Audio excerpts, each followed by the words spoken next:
Lo esencial de toda exploración será volver al propio jardín y ver las cosas por primera vez, decía el poeta T.S. Eliot. Queridos y queridas radiovidentes, así los llamo, ustedes ya lo saben, porque al escucharme también me están viendo, pero igual me pueden ver en pauta.cl en streaming, o si quieren repetir el programa, también lo van a encontrar allí a partir del día de mañana. Hoy comienza una semana más en estado de catástrofe, así ha sido declarado en Chile, una semana más de pandemia global. Y seguimos conversando desde este pequeño jardín. Se escuchan aquí cerca las bandurrias en el sector cordillerano. Hay un chucao, emblemático pájaro del sur de Chile, que se pasea misteriosamente por el jardín y a veces emite su característico sonido. Pero yo hoy día me desperté con nostalgia de Buenos Aires. Me desperté con nostalgia de Buenos Aires, tanto es así que tengo un mate en mis manos. Y es tanta la nostalgia que me puse a leer un poema de Borges, muy hermoso, que se llama Buenos Aires. Y en un fragmento de ese memorable poema, Borges dice: Buenos Aires es la otra calle, la que no pisé nunca.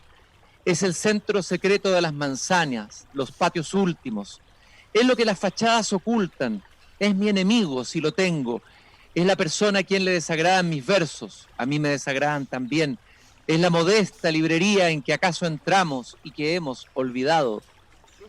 Hacha de milonga silbada que no reconocemos y que nos toca. Es lo que se ha perdido y lo que será. Es lo ulterior, lo ajeno, lo lateral. El barrio que no es tuyo ni mío. Lo que ignoramos y queremos. Qué maravilla cómo Borges entra en el misterio, en el secreto de Buenos Aires, una ciudad que queremos tanto y que ahora leyendo estos versos, cuando habla de lo que se ha perdido, caramba, cómo resuenan esos versos. Muchos versos resuenan hoy leídos de una manera mucho más potente a cuando los leíamos antes de lo que nos está pasando hoy día. Y aquí estamos conectados directamente con un gran músico, un gran compositor, un gran viajero a través de la música, pero también a través de la palabra. Estuvimos conversando con él, conversamos con él hace unos años en el programa La Belleza de Pensar, y tengo realmente el gusto de estar conectado de jardín a jardín o de jardín a estudio, porque para él el estudio me imagino que es su jardín, con Pedro Aznar. Querido Pedro, qué gusto de tenerte aquí en Desde el Jardín. El gusto es mío de verdad, Cristian. Te extrañaba mucho, hacía mucho tiempo que no hablábamos y es de verdad un placer volver a verte y volver a hablar. Pedro, lo primero, estos versos de Borges que tú incluiste, o por lo menos el poema, está incluido en un precioso álbum que yo vuelvo a escuchar cada cierto tiempo y que lo hace a uno volver a leer y volver a oír a Borges. Caja de Música del año 2000, ¿no? Reeditado creo que el 2005.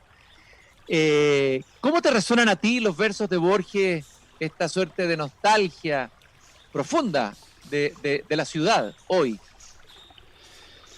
Mira, te llevaría a una imagen que tuve el otro día que salí de mi casa por primera vez en 45 días. Tenía que ir a resolver una situación, entonces fue por fuerza mayor, tuve que salir. Y me quedé muy impactado de ver las calles prácticamente desiertas en pleno sábado a la tarde. Pasé por vivo cerca de una de las esquinas más transitadas de la ciudad, es la avenida Cabildo y la calle Juramento, y fue muy impactante pasar por allí y ver en cada cuadra, en cada vereda, no más de 2 o 3 personas. Muy impresionante, muy pocos autos, y me impactó muy fuertemente. Me sentí en una especie de ciudad fantasma, en una especie de Buenos Aires mítica, ¿no? por ir a una imagen borgiana, como a un lugar donde todos se hubieran dormido de golpe o hubieran decidido abandonarla para siempre. Cuando en realidad estamos todos refugiados, puertas adentro. Y esto que hermosamente dijo Borges en lo que recién leías, las fachadas de la ciudad que hoy ya no son las mismas, que puertas adentro ocultan más que nunca muchos mundos, o preservan muchos mundos, preservan todas nuestras vidas que hoy son mayormente puertas adentro.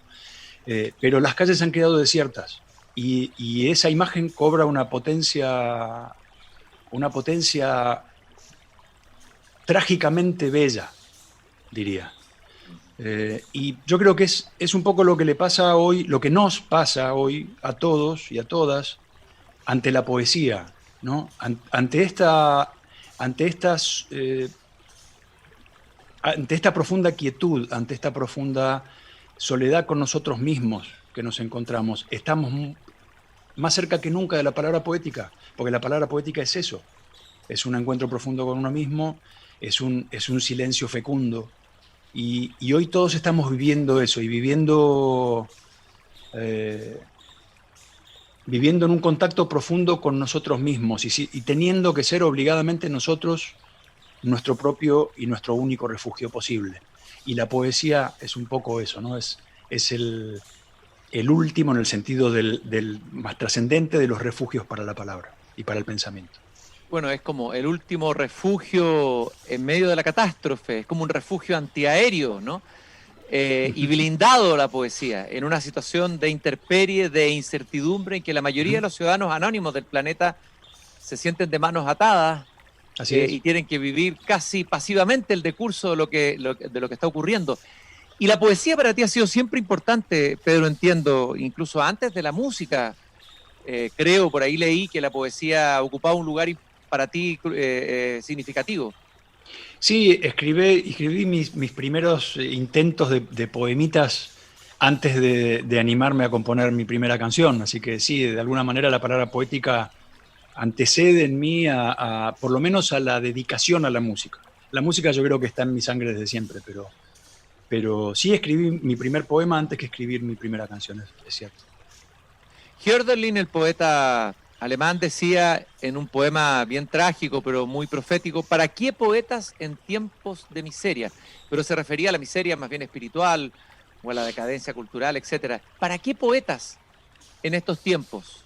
¿Para qué la poesía en estos tiempos? Y preguntarte si son o no de indigencia. Yo diría que más que nunca la poesía en momentos de miseria, en momentos de dolor humano, en momentos de tragedia, en momentos de catástrofe, la poesía nos salva, la poesía nos rescata, la poesía nos recuerda los mundos posibles y los mundos imposibles. La poesía, como decía antes, la poesía nos trae de vuelta a nosotros mismos, nos recuerda la hondura de lo humano en momentos en que parece perdido. Yo el otro día estuve haciendo durante estos últimos 50 días conciertos todos los viernes para acompañar a la gente desde mi casa, y más que conciertos en realidad eran encuentros poético-musicales, porque en todos esos encuentros leí poesía o leí cuentos, y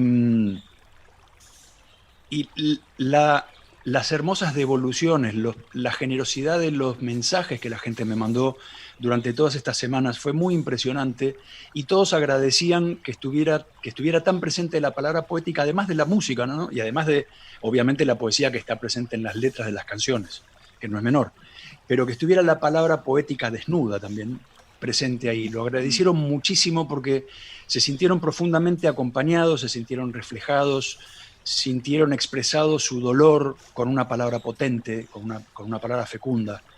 Y ese es el poder que tiene la poesía, de devolvernos el sentido de lo humano y de hacernos además vibrar en comunión. El poeta se está hablando a sí mismo, se está cantando a sí mismo, parafraseando a Whitman, pero nos está cantando a todos a la vez. Nos está diciendo nuestra gloria en comunidad, en relación a todos y cada uno de nosotros y nosotras. Violeta Parra decía: el canto de todos, que es mi propio canto, dice por ahí Violeta Parra. ¿Ah? Cristian, te pido mil disculpas, ¿te puedo interrumpir un segundito? Porque cayeron ahora una gente que me tiene que hacer una entrega muy importante. Pero no hay ningún problema, yo te espero. Sí, por supuesto que sí. Eso es parte del vivo. Un minuto nada más. No hay problema. Gracias. Estoy conversando con Pedro Aznar, ¿sí? Conectados directamente con su casa, con su estudio. Estamos conversando de este momento de reclusión que estamos viviendo todos.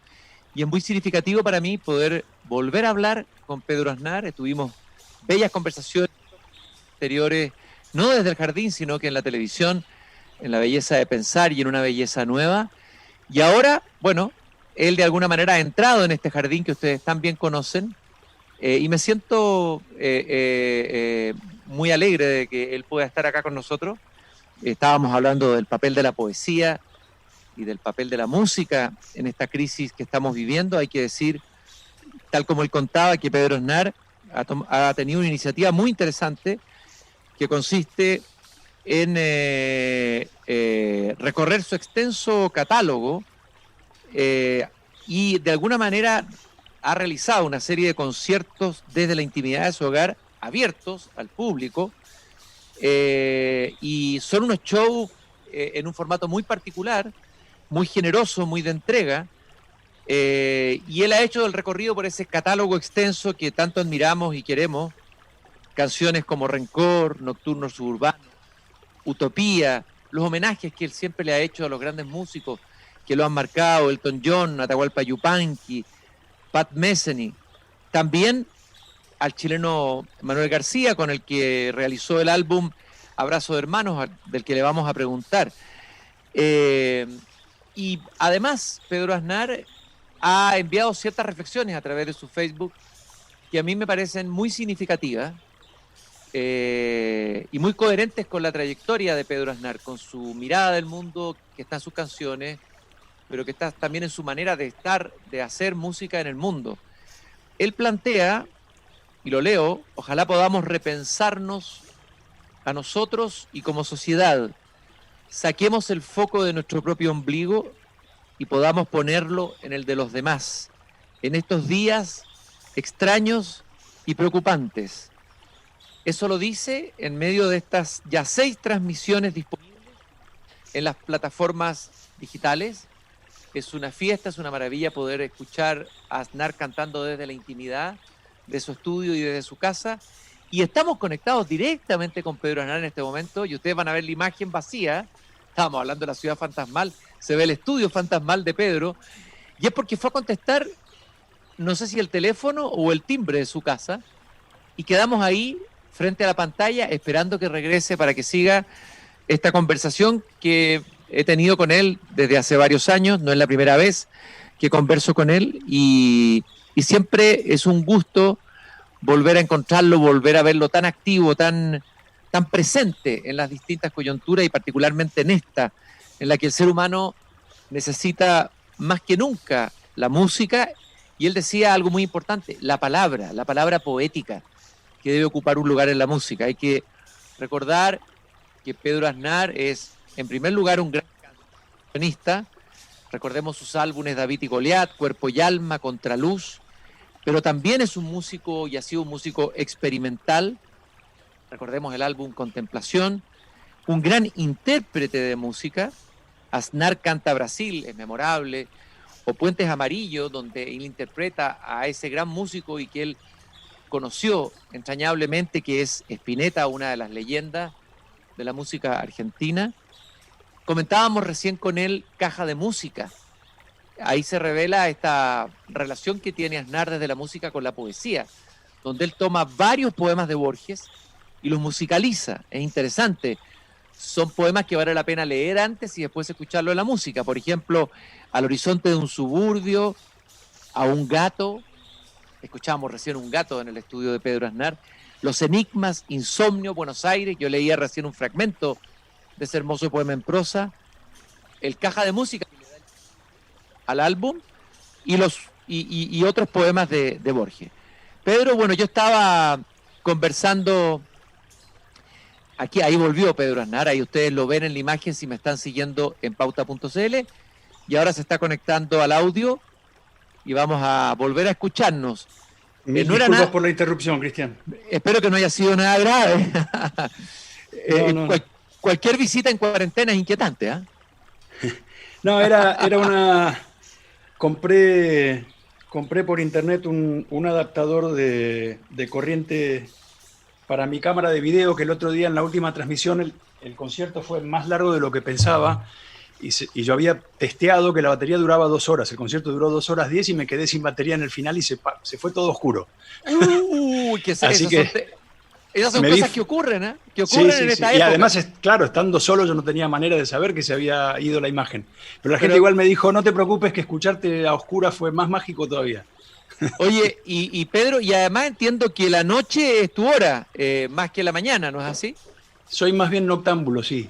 Aunque, aunque adoro la mañana muy temprana, la mañana de cuando recién despunta el sol, me parece una hora tan mágica o más que el atardecer. Pero, Sí, pero me cuesta porque va un poco contra mi ritmo biológico. Mi ritmo biológico natural es la noche. Es cuando más alerta estoy. Le leí una vez a un escritor argentino, un cuentista, a Abelardo Castillo, un texto donde decía que para conocer a Buenos Aires y conocer el color, creo que era el color azul, dijo él, de Buenos Aires, había que conocerlo en la noche, cuando la ciudad estaba prácticamente ya deshabitada. Tú hablabas de la ciudad fantasmal, recorrerla en la noche. ¿Cómo se conoce mejor tu Buenos Aires, Pedro? O tu Buenos Aires secreto, por decirlo de alguna manera. Yo diría que hay 2 horas mágicas para mí. Hay una hora mágica en los barrios de casas bajas, en los barrios de calles arboladas, que es la hora de la siesta. Sí. Esa hora en que hay un sol que todavía es cálido, pero ya es manso, es un sol dormilón. Ese brillo entre las hojas, esas casas medio adormiladas son absolutamente mágicas. Y caminar por esas calles puede ser o en otoño con el colchón de las hojas doradas en el piso, o puede ser en pleno verano. Y otro momento absolutamente mágico es, sí, como decía Belardo, la noche, porque es cuando la ciudad frena el frenesí, ¿no? Cuando para un poco la locura y la ciudad se deja ver ella como una mujer hermosa, digamos, ¿no? Y pierde Sí. protagonismo el transeúnte y el tránsito y la locura y el ruido y el humo, y de golpe aparece ella, la ciudad, ella solita. Por eso Borges le decía, te juzgo tan eterna como el agua o el aire, ¿no?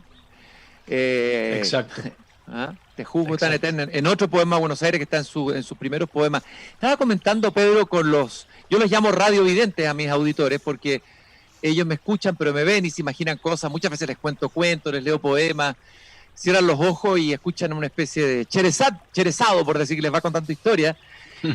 Les estaba contando que tú has hecho en esta cuarentena sanitaria una serie de conciertos desde la intimidad de tu casa, de tu estudio, veo que está bastante unido.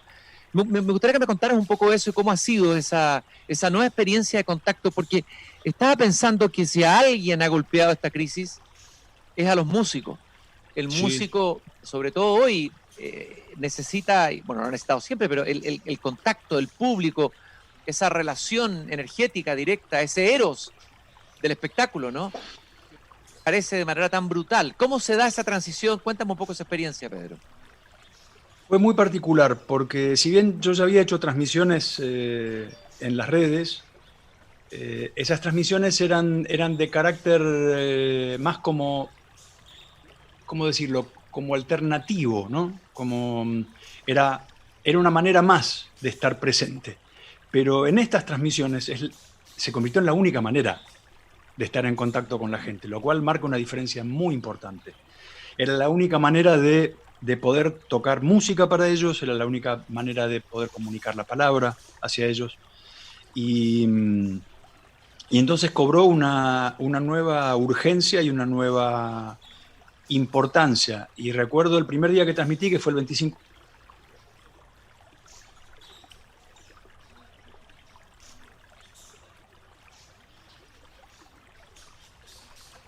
¿Aló? Ocupar de ¿Aló? todos los detalles. Eh, Y. Pedro, en un momento se te perdió brevemente la señal, por razones obvias Ah, que está. A ver, repite un poco la idea que estabas diciendo, si eres tan amable. sí. Cuando hice la primera transmisión, estaba un poco inquieto por el hecho de que estando solo en mi Mm, casa, mm. yo tenía que ocuparme de todos los detalles, del video, del audio, de absolutamente todo. Y, pero felizmente salió muy bien.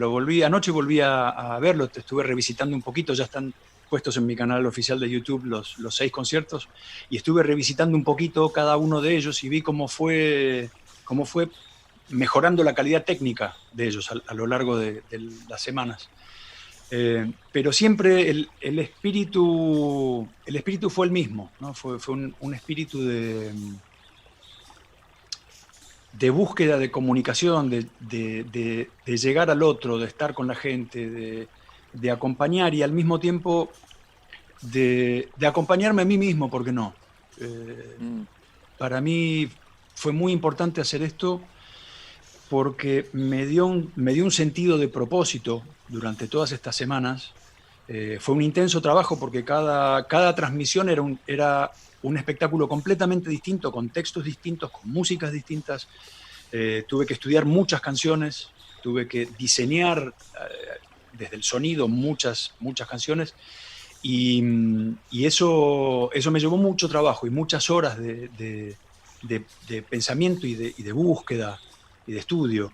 Y eso me enfocó mucho, me ayudó mucho a pasar este tiempo y siempre sabiendo que también para la gente iba a ser muy importante, ¿no?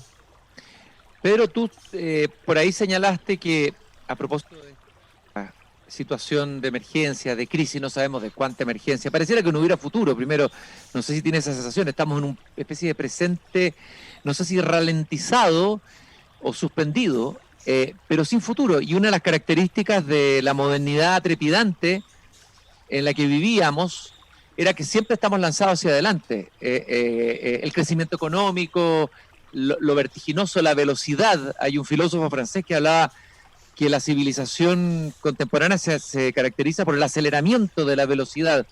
Y de pronto eso como que se congela, se detiene y se produce una sensación de tiempo muy distinta. No sé cómo la has vivenciado tú. Me imagino que como músico, puesto que el tiempo en la música es muy importante, debes tener una sensibilidad especial con el tiempo. Sí, absolutamente. El tiempo es absolutamente esencial y medular a lo que hacemos los músicos, ¿no? La música es una especie de tiempo líquido. Y me gusta el concepto de lo que acabas de decir sobre cómo estamos sintiendo hoy el tiempo, porque me parece que nos cambió radicalmente a todos. Y particularmente por el hecho de que no podemos hacer ningún tipo de previsión hacia el futuro. No sabemos qué va a pasar realmente. Todo hoy está en nuestra imaginación, en qué mundo somos capaces de imaginar. Y yo creo que gran parte de la responsabilidad que tenemos hoy todos es la de pensar posibles mundos mejores. Porque esto se puede resolver de muy distintas maneras. Unas maneras son más luminosas y otras maneras son más oscuras de lo que teníamos, del mundo que teníamos antes. Y el mundo que teníamos antes creo que está más claro que nunca. Era un mundo lleno de errores garrafales y lleno de tragedias y lleno de gente que se quedaba caída del barco, por así decirlo, ¿no? Y eso es algo que ya no queríamos más. Y no encontrábamos la manera de salir de eso y nos estábamos empantanando cada vez peor. Y yo creo que esta crisis puede ser una gran oportunidad de cambio. El tema es qué cambio somos capaces de imaginar. Y yo creo que es muy importante hoy más que nunca que estemos muy alertas a qué clase de cambio queremos que venga. Y una manera importante es siendo muy conscientes de la historia, ¿no? Hay mucha gente que está comparando este momento con la crisis del año 1929, ¿no? Con el gran parate económico y la gran crisis que hubo en aquel momento. E incluso algunos suponen que va a ser mucho peor en términos económicos. Y además tenemos entre manos un montón de otros problemas como la crisis del cambio climático, que no es menor. Yo creo que es importante que miremos atrás en la historia para ver qué pasó en aquellos momentos, cómo se salió de esas crisis. Y, por ejemplo, en el año 29 salieron de esa crisis cosas muy esperanzadoras como el New Deal, ¿no? Como la presencia del Estado volviendo a darle trabajo a la gente y poniendo la economía nuevamente en movimiento, pero con un profundo sentido social, con un sentido mucho más equitativo que lo que se venía haciendo antes. Y también estuvo el espectro de los fascismos, ¿no? Se salió de maneras claras y de maneras oscuras de eso. Es muy importante que que estemos alertas a que hoy podría pasar una cosa similar, pero más grave todavía. Por eso es tan importante que pensemos muy bien y que pensemos entre todos maneras posibles, mejores de salir de donde estábamos y de donde estamos. Pedro, a mí me ha pasado algo que también, así como no hay futuro, uno vuelve más hacia adentro y hacia el pasado, vuelve a revisitar, bueno, nostalgia de calle, nostalgia de café, nostalgia de amigos, nostalgia de encuentro, también nostalgia de música y de momento. Si exploramos un poco en tu propia nostalgia, a ver, ¿dónde te ha pasado eso y si has vuelto a recordar algo, a hacer un balance, a mirar hacia atrás, a recoger, a acunar algo del pasado que merezca ser recogido, que para ti sea significativo ahora? Los abrazos. Ah. Sí, claro. La presencia, la sonrisa cara a cara, el beso, el apretón de mano sincero, las risas en conjunto, la celebración, el comer juntos, el tomar un vino juntos, el sentarse a tomar un café con un amigo y contarnos los problemas y las alegrías. Hoy está todo mediado por las pantallas, estamos más que nunca pendientes y dependientes de las pantallas, ¿no? El consumo de datos en Internet se duplicó desde la pandemia, pero felizmente tenemos esta herramienta. En este momento vos y yo nos estamos viendo las caras y estamos hablando casi como si estuviéramos uno al lado del otro y nos separan, no sé, 1500 kilómetros. Sí. Pero nos une esta tecnología. Entonces hay un lado muy positivo, un lado que yo celebro. Imagino lo terrible que sería esto si no contáramos con estas herramientas. Sería realmente muy, muy duro. Tú hablaste ahí de los abrazos y justamente hay un álbum que tú hiciste con un músico chileno, Abrazo de Hermanos, con Manuel García. Qué profético el título, que resuena hoy, ¿no? Abrazo de Hermanos. Recordemos un poco ese trabajo con Manuel García, y tengo entendido que tú has vuelto a algunos temas de ese álbum, viste después, y me gustaría hacer un recuerdo, una tuya de ese trabajo. Manuel es un muy querido amigo, es alguien que yo respeto y admiro muchísimo como artista además, y trabajar con él fue una gran alegría. Él es una gran persona y un músico sensible y un poeta refinadísimo, y un hombre muy culto y consciente y luchador y comprometido. Y trabajar juntos fue una hermosa experiencia, un reconocer una hermandad con un colega, una hermandad en muchos aspectos. Y fue muy fluido el trabajo artístico. Lo creativo realmente corrió como el agua. Fue muy fácil para los dos trabajar juntos. Un poco nos leíamos el pensamiento y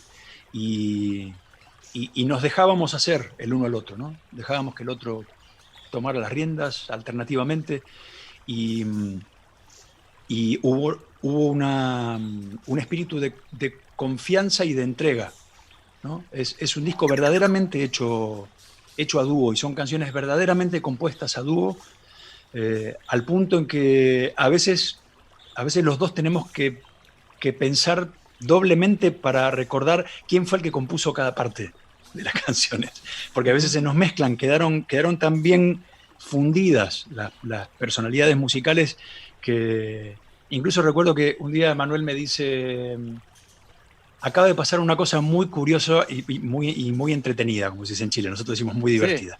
Sí. Dice, le mostré a un amigo sin decirle, esto antes que saliera el disco, ¿no? Le mostré a un querido amigo sin decirle quién había compuesto qué. Le mostré la canción La Reja, que es letra mía y música de Manuel. Y le dije, a ver, ¿quién dice que escribió esto? Me dice, claro, pues si esto está muy claro, esto es una letra tuya y es la música del Pedro. Y era exactamente al revés. ¡Qué buena! Qué bonito poder salirse, porque claro, cada músico tiene una historia, un temperamento, que ya no formas parte de un grupo. Es de alguna manera volver a creer que se puede crear juntos, que hay posibilidad de co-creación, de creación colectiva, ¿no? Es una señal de esperanza el trabajo colaborativo entre músicos, ¿no? Sí, absolutamente, porque yo creo que los que componemos y los que escribimos tenemos un amor tan grande por lo que hacemos. Y son tan como hijos nuestros nuestras creaciones, que les entregamos completamente nuestro corazón cuando las hacemos. Y, y no es fácil ni es tan automático dejar a otro entrar ahí, ¿no? Porque es un lugar muy querido y es un lugar que uno cuida con todo el corazón. Y el hecho de permitir que otro entre y se meta y haga sus cosas y diseñe a su manera y dibuje encima y tache y corte y agregue, es un acto de amor, pues decir, ok, está bien, yo confío en tu criterio y confío en que esto va a salir bien. Y además es el ejercicio del saber decir no, cuando algo no se siente bien, cuando algo uno siente que no está del todo como uno quisiera y la intuición fuertemente dice, me parece que esto se podría hacer de otra manera. Y poder tener sentir que el otro ofrece su confianza para que uno pueda decirle eso, que pueda decirle, mirá, muy bien, pero el 80% me gusta, pero hay un 20% que todavía no está y tenemos que seguir buscando.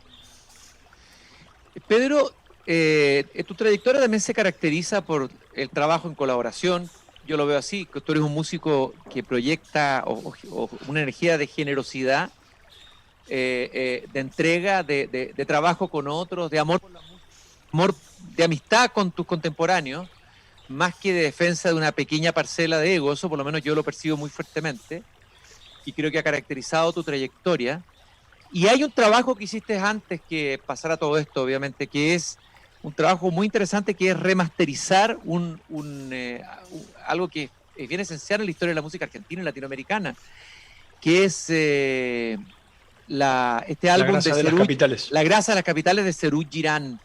Y me gustaría que nos detuviéramos brevemente ahí qué significó ese trabajo. Luego te vi en un video en que estabas con David Leblon y con Charly García viendo juntos este trabajo. ¿Qué significó volver ahí? Uy, fue muy, muy conmovedor. Se juntaron en mí cantidad de emociones, de sentimientos, de recuerdos, de anécdotas muy graciosas, muy cómicas. Yo creo que fue creo que fue el primer disco verdaderamente colaborativo de Serú Girán, porque fue el segundo y lo grabamos aquí en Buenos Aires. El primer disco lo habíamos hecho en Brasil, en San Pablo, porque Charly y David se habían pasado un año componiendo en la playa de Bucios y ya tenían el material listo cuando nos llamaron a Oscar Moro, el baterista, y a mí. Entonces Moro y yo nos sumamos en una casa en San Pablo que ellos habían alquilado para ensayar y para estudiar las canciones para después grabarlas. Así que un poco en ese primer disco, Moro y yo nos sumamos a un proyecto que ya venía de alguna manera planteado. Pero en La grasa de las capitales fue distinto. Ya ahí yo aporté una de las canciones, tuve mucho que ver en muchos de los arreglos de las canciones, aporté mucho en arreglos vocales. Hubo una colaboración mucho más estrecha, mucho más íntima entre todos. Y ya éramos un grupo, ya llevábamos más de un año tocando juntos y ya había una sensación realmente cabal y profunda de ser un grupo. Entonces eso marcó una gran diferencia. Creo que es un gran trabajo del grupo y que creo que nos consolidó. Entonces volver sobre ese trabajo para mí fue muy importante, porque fue redescubrirlo, fue de alguna manera volver a vivirlo, porque como te imaginarás estuvimos trabajando más de un mes en la restauración, porque hubo que hacer restauración a partir de las cintas originales, hubo que limpiar todo ese audio, hacer una restauración muy profunda y después volver a trabajar sin hacer una remezcla, porque no teníamos las cintas donde los instrumentos están grabados por separado, sino que lo único con lo que contábamos era con una mezcla estéreo del disco completo, pero hubo que encontrar con herramientas analógicas y digitales maneras de meternos a rescatar sonido por sonido todo lo que se pudiera adentro de las mezclas, adentro de las canciones, para darle a esa música una nueva sensación de 3 dimensiones, para que esa música volviera a sentirse contemporánea. Y tengo la sensación de que lo logramos y mucha gente me comentó eso, ¿no? Que que sentía que esa música había vuelto a vivir, había vuelto a respirar y que sonaba como grabada antes de ayer. Y esa música corresponde a un momento, a un tiempo, a una época, es casi un manifiesto. Tú mismo dijiste por ahí, creo que este era como el manifiesto punk a la Argentina, ¿no? ¿No? Y volver a escucharlo ahora, a ver, en estos tiempos, ¿qué es lo que pasó ahí? Con la música conversando con ahora, con nosotros en este tiempo, con este álbum. La grasa de las capitales es un disco que habla muy hondamente de la dura sensación de vivir bajo la dictadura asesina de aquellos años. Y lo que nosotros sentíamos como ciudadanos y como artistas ante eso. Son canciones en muchos casos descarnadas, son canciones, son gritos de rebelión apenas disimulados para esquivar el martillo de la censura, pero son canciones muy potentes y son un grito que fueron oxígeno para mucha gente. Cuando la gente escuchó eso se sintió reflejada y sintió que estábamos hablando de lo que había que hablar.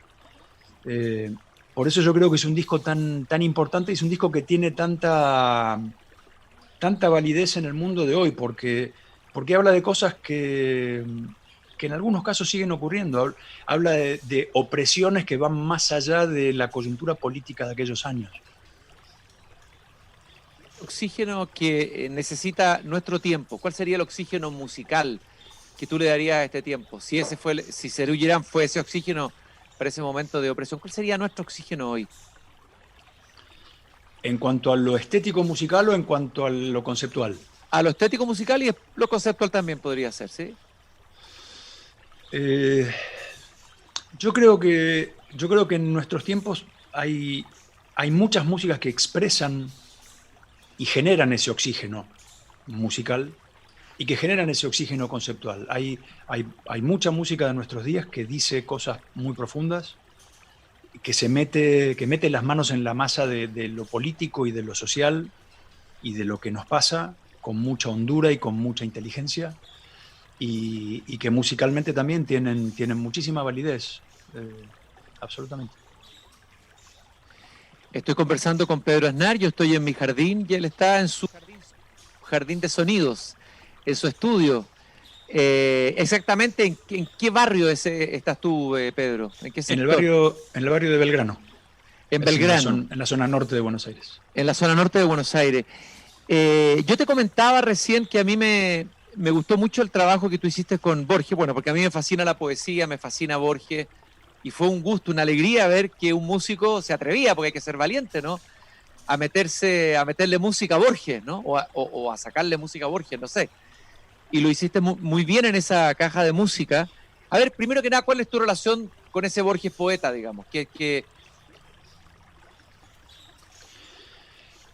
Bueno, como bien decís, meterse con Borges es un riesgo grande, ¿no? Porque sí, es una voz tan importante y es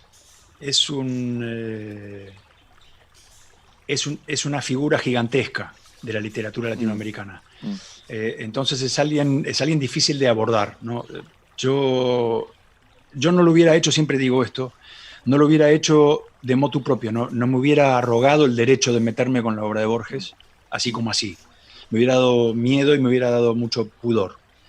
Pero como fue una invitación de Cultura de la Ciudad de Buenos Aires, de la Secretaría de Cultura, era secretaría en aquellos tiempos, antes de ser ministerio, sentí que de alguna manera me estaban habilitando.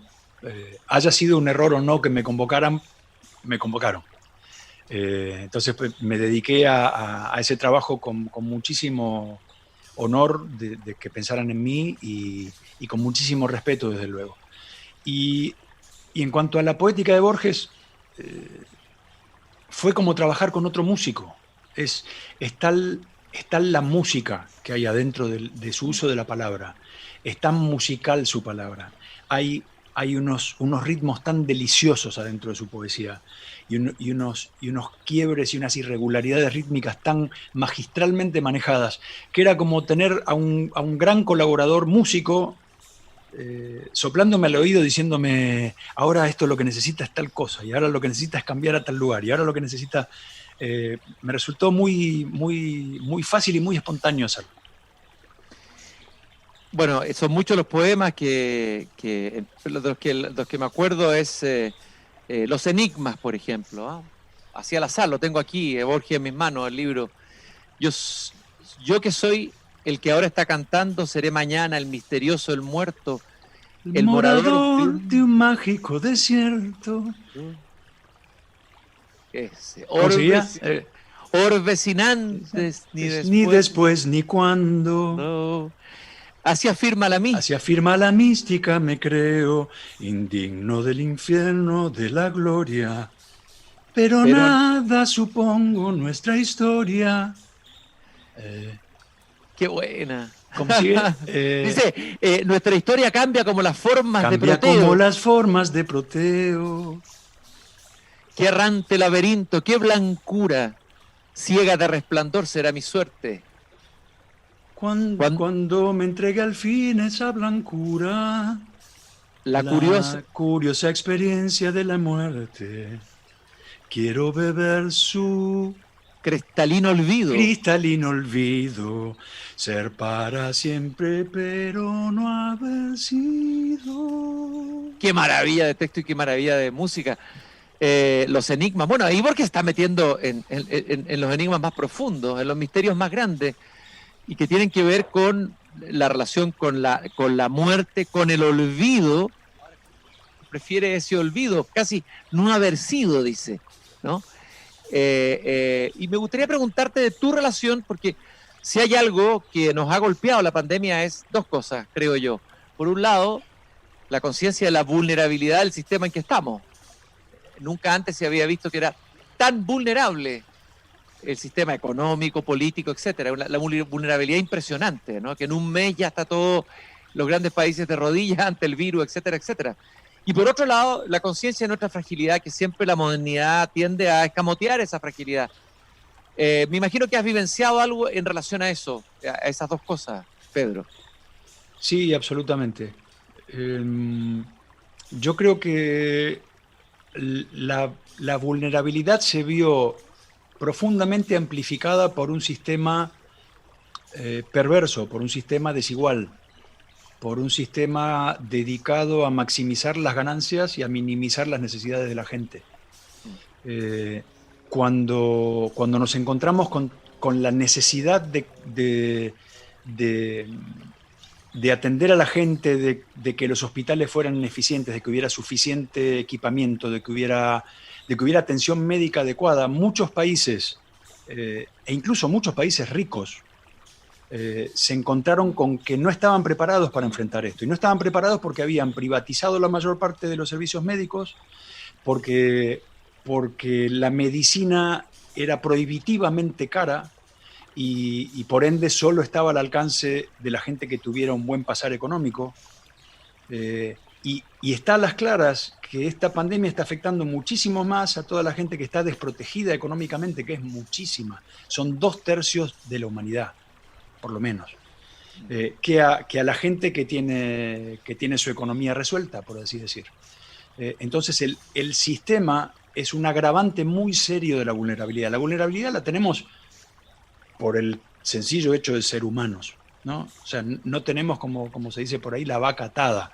Estamos a merced de montones de cosas que nos pueden liquidar en cualquier momento. La vida es frágil, la vida es un soplo muy delicado que el mínimo viento se la puede llevar por delante. Pero el sistema en el que veníamos viviendo en Occidente amplificó el tsunami, lo hizo muchísimo peor. Tú entiendo que no sé si incursionado, has tenido una relación o un interés por el budismo, por Buda, más que el budismo, que en realidad yo no me gusta hablar de budismo como ismo, ¿no? Sino más bien de la enseñanza de Buda, porque si no uno ya lo coloca y lo instituye como una religión, ¿no? Uh-huh. Y el budismo no es una religión. Con Buda, por ahí te vi también, una vez hablaste del azar, hablaste del I Ching. A ver, este escarceo, este diálogo con Oriente? ¿Qué es lo que te ha dado y qué has traído desde ahí? Yo creo que Oriente es una gran escuela de pensamiento y creo que de alguna manera en Occidente somos un poco herederos o discípulos o seguidores de muchos pensamientos que se generaron en Oriente. Y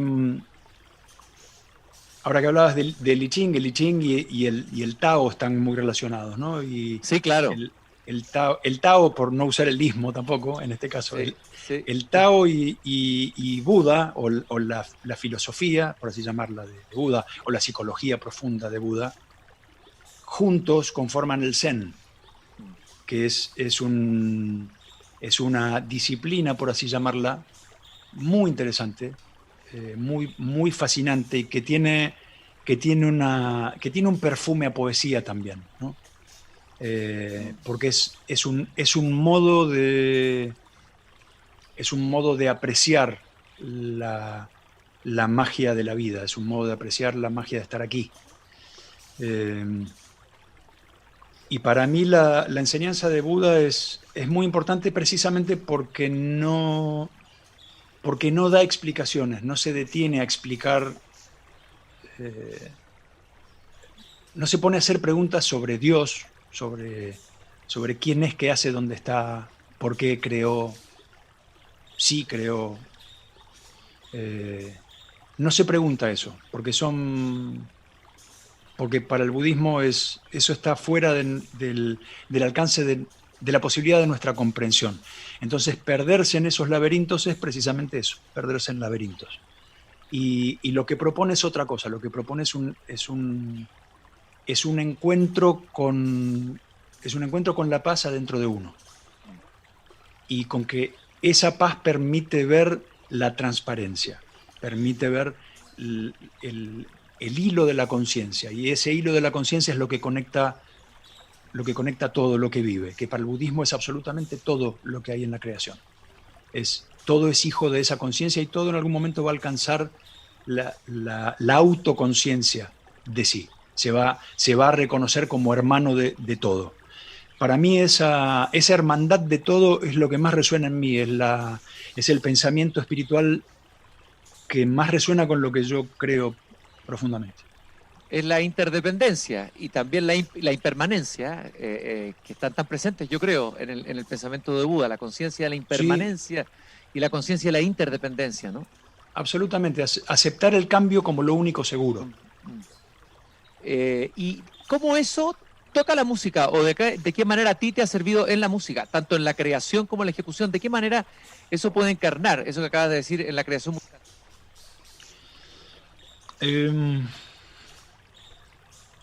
Yo creo que en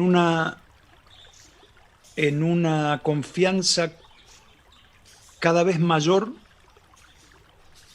en la intuición, en que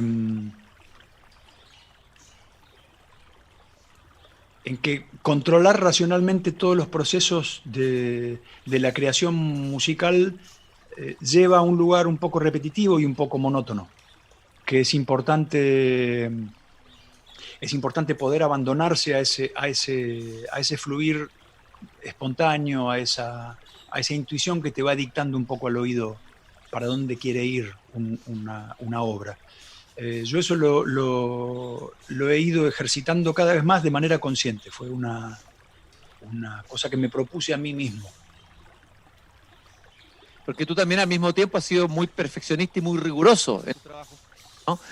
Y me imagino que debe ser más difícil soltar a alguien que tiene el control total de los elementos, los materiales. ¿Y en qué momento, no quiero decir en qué álbum o en dónde sentiste que se había dado ese soltar, ese desapego, por decirlo así?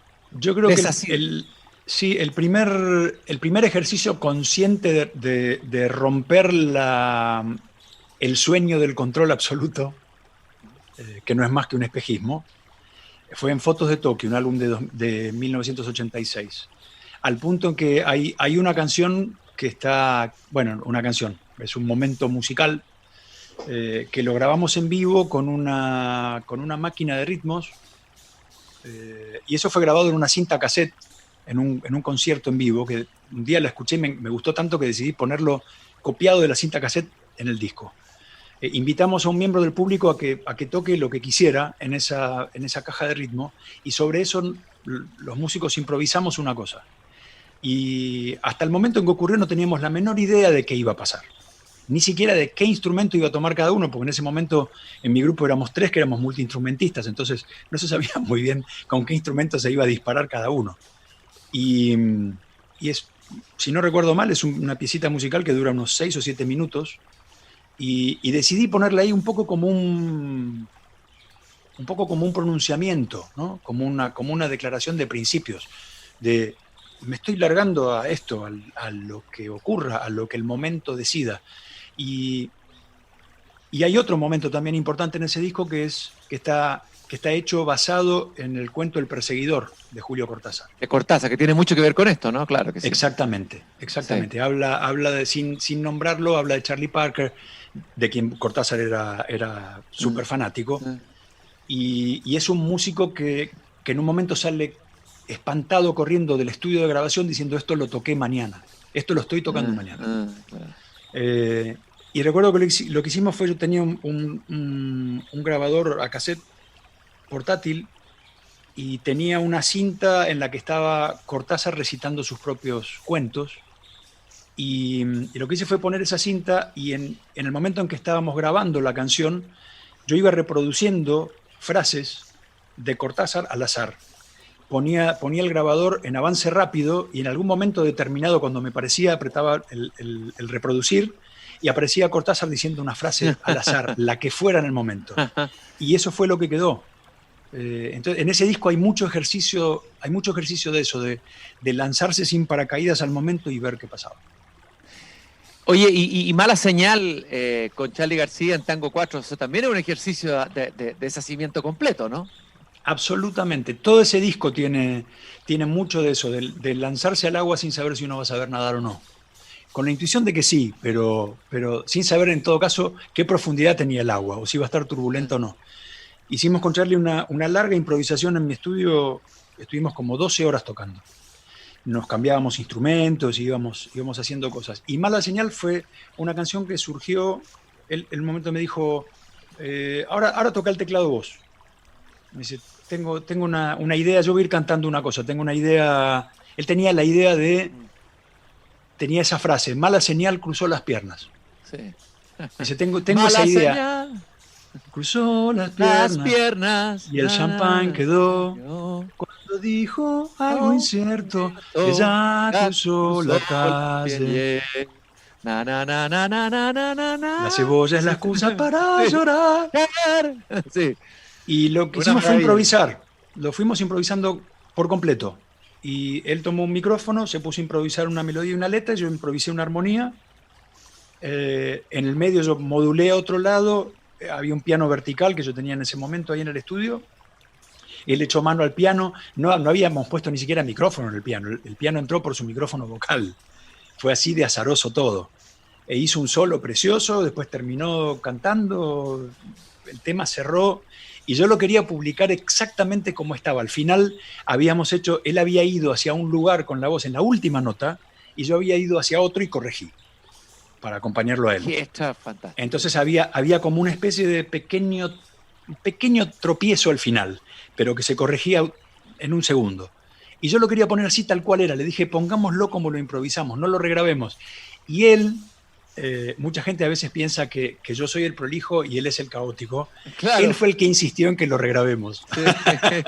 Para que tú veas. Eso es el azar objetivo del que habla. No, el azar objetivo. ¿Qué tanto marcó a Cortázar, del que estábamos hablando recién?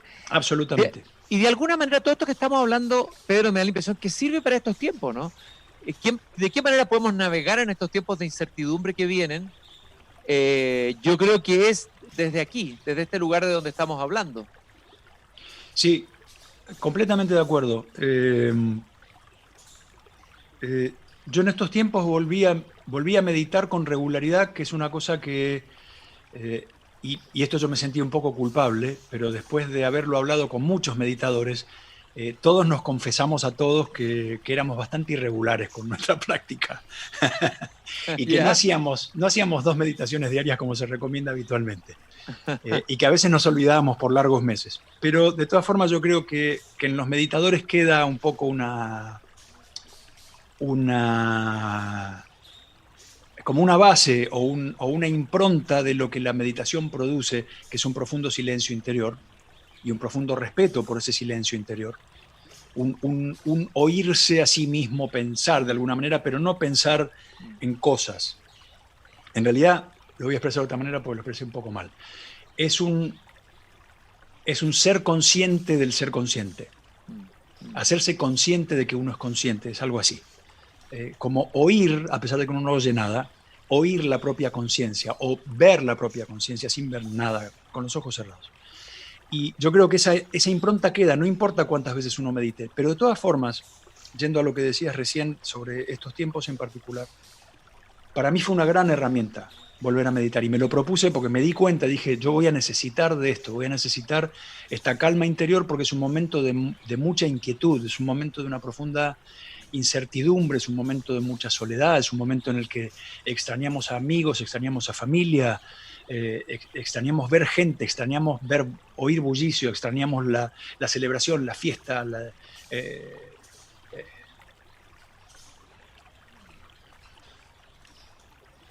Exactamente. Pedro, ¿me escuchas bien? Sí, se cortó un poquito recién, ¿verdad? Se cortó un poquito. Repito sí, el finalcito, sí.